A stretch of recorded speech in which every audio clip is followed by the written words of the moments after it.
ಮುಖ್ಯಮಂತ್ರಿಗಳ ಕಾನೂನು ಸಲಹೆಗಾರರಾದಂಥ ಎಎಸ್ ಪೊನ್ನಣ್ಣ ಸರ್ಕಾರಿ ಶಾಲೆಯೊಂದಕ್ಕೆ ಭೇಟಿ ನೀಡಿದರು. ಕೆಲಕಾಲ ಆ ಶಾಲೆಯ ಮೇಸ್ಟ್ರಾಗಿ ಕರ್ತವ್ಯವನ್ನ ನಿರ್ವಹಿಸಿದ್ದಾರೆ. ಕನ್ನಡ ಶಾಲೆಯ ಉಳಿವಿಗಾಗಿ ಸರ್ಕಾರ ಯೋಜನೆಯೊಂದನ್ನು ಸಿದ್ಧಪಡಿಸ್ತಾ ಇರೋದ್ರ ಬಗ್ಗೆಯೂ ಕೂಡ ಮಾಹಿತಿಯನ್ನು ಕೊಟ್ಟಿದ್ದಾರೆ. ಅದ್ರ ಬಗ್ಗೆ ಒಂದು ಸ್ಪೆಷಲ್ ರಿಪೋರ್ಟ್ ಇದೆ, ನೋಡ್ಕೊಂಡು ಬನ್ನಿ.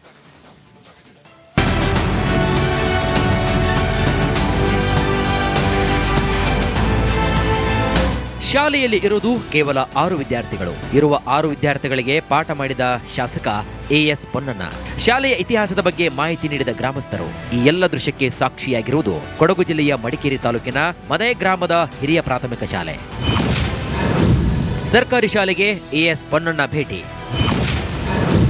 ಹಳೆಯ ಕಟ್ಟಡದ ತೆರವಿಗೆ ಕ್ರಮದ ಭರವಸೆ.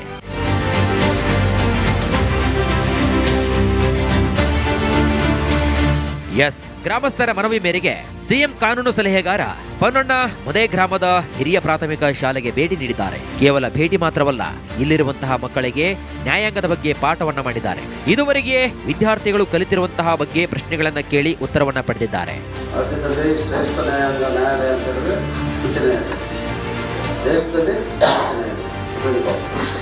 ಅಂದ ಹಾಗೆ ಈ ಶಾಲೆಯಲ್ಲಿ 1975ರ ಕಾಲಘಟ್ಟದಲ್ಲಿ 450 ಮಕ್ಕಳಿದ್ರು. ಆದರೆ ಈಗ 1ರಿಂದ 7ನೇ ತರಗತಿಯವರೆಗೆ ಕೇವಲ 6 ವಿದ್ಯಾರ್ಥಿಗಳು, 2 ಶಿಕ್ಷಕರಿದ್ದಾರೆ. ಶಾಲೆಗೆ ಭೇಟಿ ನೀಡಿದ ಬಳಿಕ ಶಾಸಕ ಪೊನ್ನಣ್ಣ ಮಾತನಾಡಿದರು. ಅಕ್ಕಪಕ್ಕದಲ್ಲಿ ಅತಿ ಕಡಿಮೆ ಸಂಖ್ಯೆಯಲ್ಲಿರುವಂತಹ ಮಕ್ಕಳನ್ನ ಒಂದೇ ಶಾಲೆಗೆ ಸೇರಿಸುವ ಕ್ಲಸ್ಟರ್ ವ್ಯವಸ್ಥೆ ಜಾರಿಗೆ ತರಲು ಸರ್ಕಾರ ಯೋಜನೆಯನ್ನ ರೂಪಿಸ್ತಾ ಇದೆ ಅಂತ ತಿಳಿಸಿದರು. ಸರ್ಕಾರ ಒಂದು ನೀತಿಯನ್ನು ರೂಪಿಸಿದೆ. ಕ್ಲಸ್ಟರ್ ಅಂದರೆ ಮ್ಯಾಗ್ನೆಟಿಕ್ ಸ್ಕೂಲ್ಸ್ ಅಂತ. ಪಕ್ಕದಲ್ಲಿರುವಂಥ ಶಾಲೆಗಳು ಈಗ ನೋಡಿ, ಇದು 1970ನೇ ಇಸ್ವಿನಲ್ಲಿ 400 ಮಕ್ಕಳಿದ್ದಂಥ ಶಾಲೆ. ಆದರೆ ಇದು ಬದಲಾಗ್ತಾ ಇದೆ, ಸಮಾಜ ಬದಲಾಗ್ತಾ ಇದೆ. ಗ್ರಾಮೀಣ ಭಾಗದಲ್ಲಿರುವಂಥ ಮಕ್ಕಳು ಕೂಡ ಒಳ್ಳೆಯ ಶಾಲೆಗಳಿಗೆ ಮತ್ತು ಆಂಗ್ಲ ಭಾಷೆ, ಈಗ ಅದಕ್ಕೆ ನಾವು ಆಂಗ್ಲ ಮಾಧ್ಯಮವನ್ನು ಕೂಡ ಪ್ರಾರಂಭ ಮಾಡಿದ್ವಿ. ಮತ್ತು LKG UKGಯನ್ನು ಇದರಲ್ಲಿ ಅಂಗನವಾಡಿಯಲ್ಲಿ ಪ್ರಾರಂಭ ಮಾಡ್ತಾ ಇದ್ದಾರೆ. ಉದ್ದೇಶ ಏನಂದರೆ ಸರ್ಕಾರಿ ಶಾಲೆ ಉಳಿಬೇಕಾದ್ರೆ ಏನು ಇವತ್ತು ಬದಲಾಗ್ತಾ ಇರುವಂಥ ಸಮಾಜ ಇದೆ, ಆಧುನಿಕವಾದಂಥ ಆಲೋಚನೆಗಳಿದೆ, ಅದಕ್ಕೆ ಅನುಗುಣವಾಗಿ ಸರ್ಕಾರ ಕೂಡ ಅಳವಡಿಸ್ಕೋಬೇಕು. ಇನ್ನು ಮದೆ ಗ್ರಾಮದ ಸರ್ಕಾರಿ ಶಾಲಾ ಆವರಣದಲ್ಲಿ ಹಳೆಯ ಕಟ್ಟಡಗಳು ಬೀಳುವಂತಹ ಸ್ಥಿತಿಗೆ ತಲುಪಿವೆ. ಹಳೆಯ ಕಟ್ಟಡಗಳಿಂದ ಮಳೆಗಾಲದಲ್ಲಿ ವಿದ್ಯಾರ್ಥಿಗಳಿಗೆ ಸಮಸ್ಯೆಯಾಗ್ತಾ ಇದೆ. ಪುರಾತನ ಕಟ್ಟಡಗಳನ್ನ ತೆರವು ಮಾಡಲು ಅಧಿಕಾರಿಗಳಿಗೆ ಮನವಿ ಮಾಡಿದರೂ ಪ್ರಯೋಜನವಾಗಲಿಲ್ಲ. ಈ ಕೂಡಲೇ ಕಟ್ಟಡಗಳನ್ನ ನೆಲಸಮ ಮಾಡಲು ಶಾಸಕರು ಭರವಸೆ ನೀಡಿದ್ದಾರೆ. ಈ ಕಟ್ಟಡ ಮೇಯ್ನ್ ಆಗಿ ಹೊಸದಾಗಿ ಒಂದು ಕಟ್ಟಡದಲ್ಲಿ 6 ಮಕ್ಕಳು ಓದ್ತಾ ಇದ್ದಾರೆ. ಈ ಹಳೆ ಕಟ್ಟಡ ಏನಾಗಿದೆ ಅಂತ ಹೇಳಿದ್ರೆ, ಮಕ್ಕಳು ಎಲ್ಲ ಇಲ್ಲಿಂದ ಅಲ್ಲಿ ಹೋಗಿ ಆಟಾಡುವಂಥ ಪರಿಸ್ಥಿತಿಯಲ್ಲಿ ಮಳೆಗಾಲದಲ್ಲಿ ಬಿದ್ದೋಗ್ಬಿಟ್ರೆ ಏನಾದರೂ ತುಂಬ ಡ್ಯಾಮೇಜ್ ಆಗುವಂಥ ಒಂದು ಪರಿಸ್ಥಿತಿ ಬರ್ತದೆ. ಅದಕ್ಕೆ ನಾವು ಶಾಸಕರನ್ನು ಕರ್ಕೊಂಡು ಬಂದು BO ಹತ್ರ 2-3 ಸಲ ಕೇಳಿದಾರಂತೆ. ಅವರು ನೋಡೋ ಅಂತೇಳುವಂಥ ಒಂದು ಹಾರಿಕೆ ಉತ್ತರ ಕೊಟ್ಟಿದ್ದಾರೆ, ಬಿಟ್ಟರೆ ಕನ್ಸ್ಟ್ರಕ್ಟಿವ್ ಏನು ಮಾಡ್ತಾ ಇರಲಿಲ್ಲ. ಅದಕ್ಕೆ ನಮ್ಮ ಶಾಸಕರನ್ನು ಕರ್ಕೊಂಡು ಬಂದು ಈ ಒಂದು ಬಿಲ್ಡಿಂಗನ್ನು ನೆಲಸಮ ಮಾಡಿ ಒಂದು ಮೈದಾನವಾಗಿ ಮಾಡಿ ಪರಿವರ್ತನೆ ಮಾಡಿದರೆ ಮಕ್ಕಳಿಗೂ ಉತ್ತಮ ಆಗ್ತದೆ, ಎಲ್ರಿಗೂ ಉತ್ತಮ ಆಗ್ತದೆ ಅಂತೇಳುವಂಥ ಭಾವನೆಯಿಂದ ನಾವು ಕರ್ಕೊಂಡು ಬಂದಿದ್ದೇವೆ. ಒಟ್ನಲ್ಲಿ ಕಾನೂನಾಗಿರುವಂತಹ ಸಿಎಂ ಕಾನೂನು ಸಲಹೆಗಾರರು ತಮ್ಮ ಈ ಎಲ್ಲಾ ಕಾರ್ಯಕ್ರಮಗಳ ಒತ್ತಡದ ನಡುವೆ ವಿದ್ಯಾರ್ಥಿಗಳಿಗೆ ಒಂದಷ್ಟು ಕಾಲ ಶಿಕ್ಷಕರಾಗಿದ್ದು ವಿಶೇಷವಾಗಿತ್ತು. ಕ್ಯಾಮರಾ ಪರ್ಸನ್ ದಿವಾಕರ ಜೊತೆಗೆ ಅನುಕಾರಪ್ಪ, ಬೆಳ್ಳೂರು, ರಿಪಬ್ಲಿಕ್ ಕನ್ನಡ, ಕೊಡಗು. ಮುಖ್ಯಮಂತ್ರಿಗಳ ಕಾನೂನು ಸಲಹೆಗಾರರಾದಂಥ ಎಎಸ್ ಪೊನ್ನಣ್ಣ ಸರ್ಕಾರಿ ಶಾಲೆಯೊಂದಕ್ಕೆ ಭೇಟಿ ನೀಡಿದರು. ಕೆಲಕಾಲ ಆ ಶಾಲೆಯ ಮೇಸ್ಟ್ರಾಗಿ ಕರ್ತವ್ಯವನ್ನ ನಿರ್ವಹಿಸಿದ್ದಾರೆ. ಕನ್ನಡ ಶಾಲೆಯ ಉಳಿವಿಗಾಗಿ ಸರ್ಕಾರ ಯೋಜನೆಯೊಂದನ್ನು ಸಿದ್ಧಪಡಿಸ್ತಾ ಇರೋದ್ರ ಬಗ್ಗೆಯೂ ಕೂಡ ಮಾಹಿತಿಯನ್ನು ಕೊಟ್ಟಿದ್ದಾರೆ. ಅದ್ರ ಬಗ್ಗೆ ಒಂದು ಸ್ಪೆಷಲ್ ರಿಪೋರ್ಟ್ ಇದೆ, ನೋಡ್ಕೊಂಡು ಬನ್ನಿ.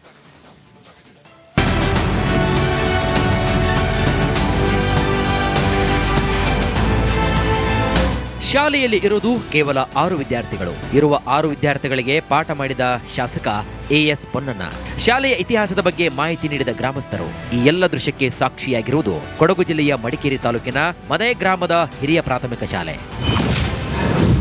ಸರ್ಕಾರಿ ಶಾಲೆಗೆ ಎಎಸ್ ಪೊನ್ನಣ್ಣ ಭೇಟಿ, ಹಳೆಯ ಕಟ್ಟಡದ ತೆರವಿಗೆ ಕ್ರಮದ ಭರವಸೆ.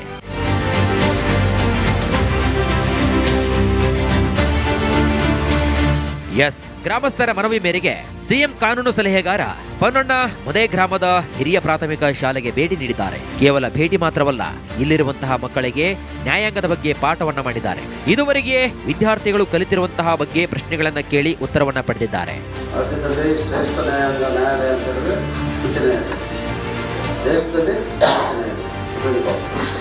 ಅಂದ ಹಾಗೆ ಈ ಶಾಲೆಯಲ್ಲಿ 1975ರ ಕಾಲಘಟ್ಟದಲ್ಲಿ 450 ಮಕ್ಕಳಿದ್ರು. ಆದರೆ ಈಗ 1ರಿಂದ 7ನೇ ತರಗತಿಯವರೆಗೆ ಕೇವಲ 6 ವಿದ್ಯಾರ್ಥಿಗಳು, 2 ಶಿಕ್ಷಕರಿದ್ದಾರೆ. ಶಾಲೆಗೆ ಭೇಟಿ ನೀಡಿದ ಬಳಿಕ ಶಾಸಕ ಪೊನ್ನಣ್ಣ ಮಾತನಾಡಿದ್ರು.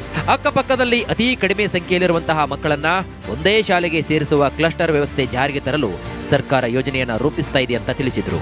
ಸರ್ಕಾರ ಒಂದು ನೀತಿಯನ್ನು ರೂಪಿಸಿದೆ. ಕ್ಲಸ್ಟರ್ ಅಂದರೆ ಮ್ಯಾಗ್ನೆಟಿಕ್ ಸ್ಕೂಲ್ಸ್ ಅಂತ. ಪಕ್ಕದಲ್ಲಿರುವಂಥ ಶಾಲೆಗಳು ಈಗ ನೋಡಿ, ಇದು 1970ನೇ ಇಸ್ವಿನಲ್ಲಿ 400 ಮಕ್ಕಳಿದ್ದಂಥ ಶಾಲೆ.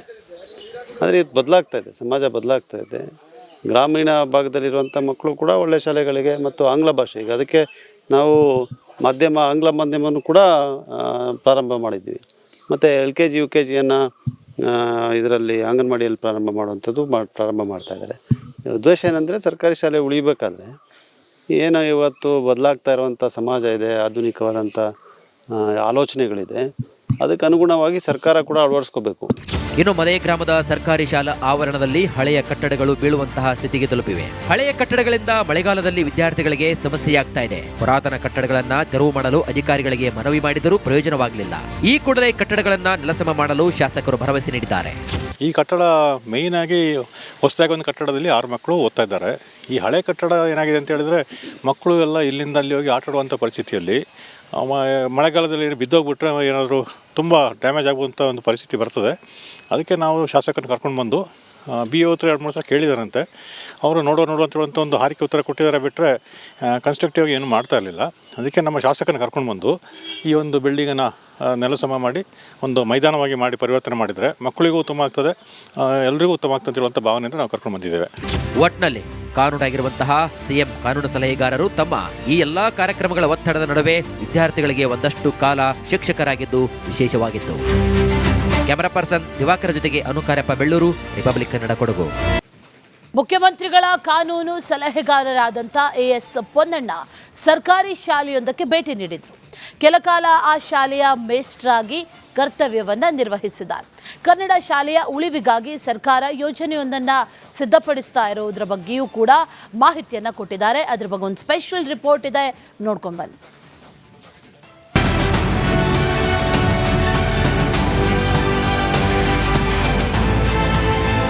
ಶಾಲೆಯಲ್ಲಿ ಇರುವುದು ಕೇವಲ 6 ವಿದ್ಯಾರ್ಥಿಗಳು. ಇರುವ 6 ವಿದ್ಯಾರ್ಥಿಗಳಿಗೆ ಪಾಠ ಮಾಡಿದ ಶಾಸಕ AS ಪೊನ್ನಣ್ಣ.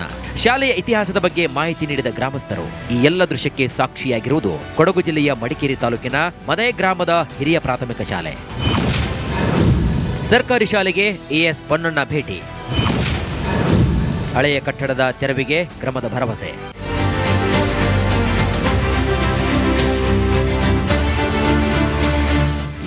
ಗ್ರಾಮಸ್ಥರ ಮನವಿ ಮೇರೆಗೆ CM ಕಾನೂನು ಸಲಹೆಗಾರ ಪೊನ್ನಣ್ಣ ಮದೇ ಗ್ರಾಮದ ಹಿರಿಯ ಪ್ರಾಥಮಿಕ ಶಾಲೆಗೆ ಭೇಟಿ ನೀಡಿದ್ದಾರೆ. ಕೇವಲ ಭೇಟಿ ಮಾತ್ರವಲ್ಲ, ಇಲ್ಲಿರುವಂತಹ ಮಕ್ಕಳಿಗೆ ನ್ಯಾಯಾಂಗದ ಬಗ್ಗೆ ಪಾಠವನ್ನ ಮಾಡಿದ್ದಾರೆ. ಇದುವರೆಗೆ ವಿದ್ಯಾರ್ಥಿಗಳು ಕಲಿತಿರುವಂತಹ ಬಗ್ಗೆ ಪ್ರಶ್ನೆಗಳನ್ನ ಕೇಳಿ ಉತ್ತರವನ್ನ ಪಡೆದಿದ್ದಾರೆ.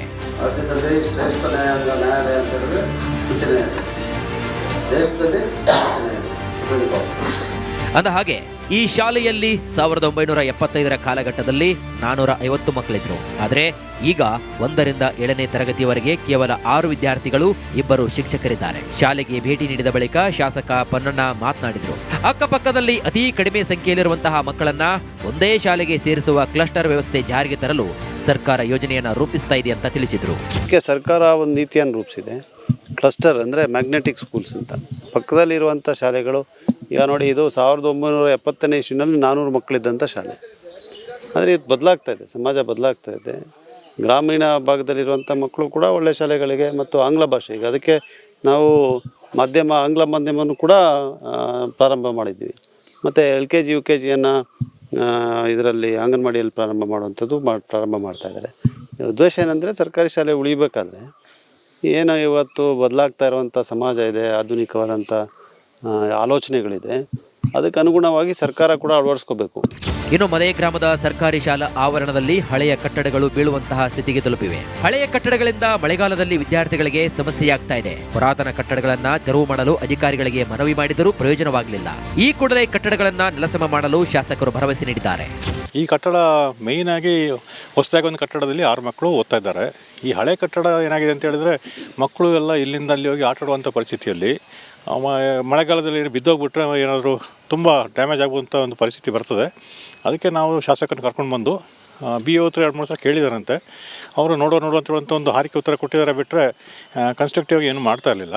ಅದಕ್ಕೆ ನಮ್ಮ ಶಾಸಕರನ್ನ ಕರ್ಕೊಂಡು ಬಂದು ಈ ಒಂದು ಬಿಲ್ಡಿಂಗನ್ನು ನೆಲಸಮ ಮಾಡಿ ಒಂದು ಮೈದಾನವಾಗಿ ಮಾಡಿ ಪರಿವರ್ತನೆ ಮಾಡಿದರೆ ಮಕ್ಕಳಿಗೂ ಉತ್ತಮ ಆಗ್ತದೆ, ಎಲ್ರಿಗೂ ಉತ್ತಮ ಆಗ್ತದೆ ಅಂತ ಹೇಳುವಂಥ ಭಾವನೆಯಿಂದ ನಾವು ಕರ್ಕೊಂಡು ಬಂದಿದ್ದೇವೆ.